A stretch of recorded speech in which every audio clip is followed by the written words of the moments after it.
This is Jaleel Smith Riley inside a Cincinnati, Ohio courtroom, a man who police say admitted to taking part in a deadly robbery. According to investigators, 20-year-old Portia Brooks was sitting in her car with her boyfriend, Aaron Martin, when Smith Riley and two others approached them intending to rob the couple. When Smith Riley realized Martin didn't have any cash, he shot him in the head, leaving him with permanent brain damage. He then fired at Brooks.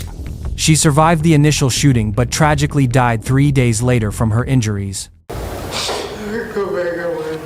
I'm so sorry. This is what a couple women. This is somebody that feels genuine remorse.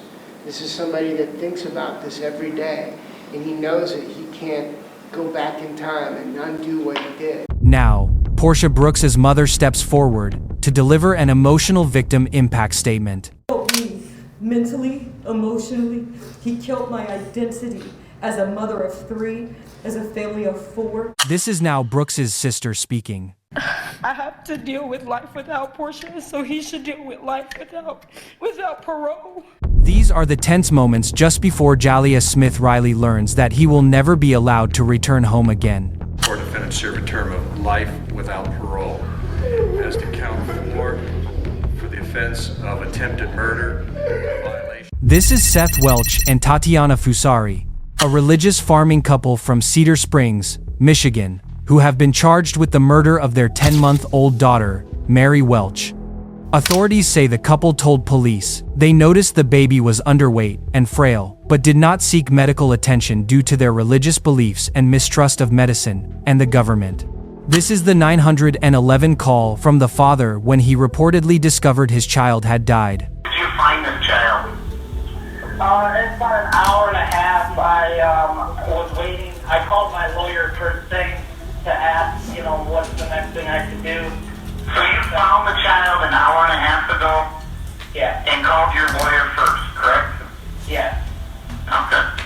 When was the last time you had contact with the child?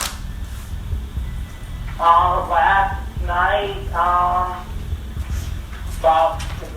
yesterday afternoon, about 3 p.m. She goes to bed, and that was that. Okay, so you put her to bed yesterday at 3 p.m.? Yeah, and then this morning at 10. So you're saying it is normal for your children to sleep from around 3 p.m. till 10 a.m.? Usually about 9:30, yeah. And you said when you found her, she was already believed to be deceased, right? Yeah. And that's when you consulted with a lawyer? Yep. Do you believe she was beyond help already? Oh, yeah, she was dead at the door now. Soon after, the autopsy revealed that the cause of death was malnutrition and dehydration resulting from neglect by the adult caregivers. This is the moment they realize they will be spending the rest of their lives behind bars. Township, that you're both charged with what they call felony murder while in the perpetration or attempted perpetration of child abuse in the first degree. They're alleging that you murdered one Mary Welch. That is a charge called homicide felony murder. It is life without parole. It requires a DNA sample to be taken upon arrest, which is often like a cotton swab or in the inside of your cheek. The second offense that you're both charged with is called child abuse in the first degree, where they're alleging you knowingly or intentionally caused serious physical harm to a child. They're talking about this Mary Welch. It is a felony, possible penalty of up to life imprisonment or any term of years less than life. This is Esteban Carpio. Police were questioning him in Rhode Island about the stabbing of an 85-year-old woman. Inside the interview room were Carpio and 2 detectives. When one detective stepped out to get Carpio some water, he was left alone with Detective Sergeant James Allen. Carpio suddenly grabbed Sergeant Allen's gun and shot him twice, killing him.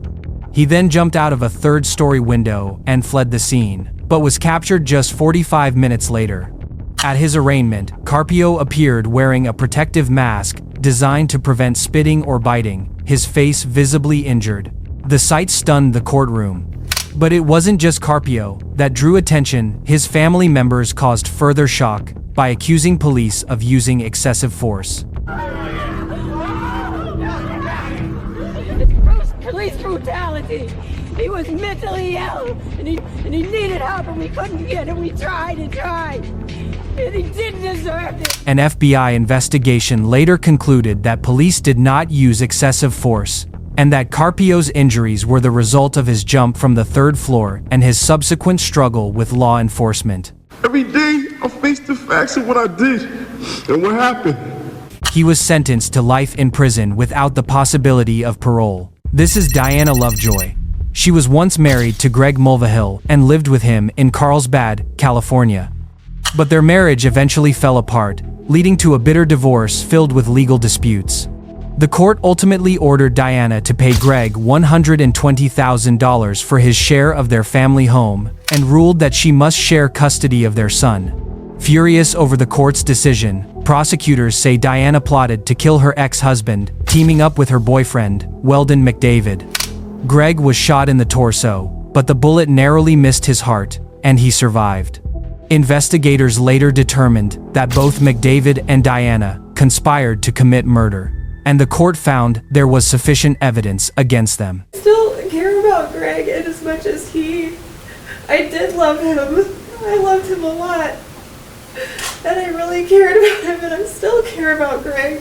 Interestingly, she fainted in court, lowering her head toward the defense table for a few seconds. Verdict. We, the jury, in the above entitled cause, find the defendant, Diana Jean Lovejoy, guilty of the crime of attempted murder of Greg. And the moment the word guilty is spoken, a loud thud can be heard. Guilty of the crime of conspiracy to commit murder. All right, we're going to need to take a break. And if we could have,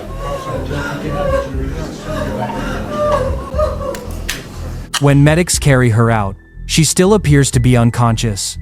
But doctors later determined that she had only fainted. Weldon McDavid was sentenced to 50 years to life in prison for pulling the trigger, while Diana was sentenced to 26 years to life.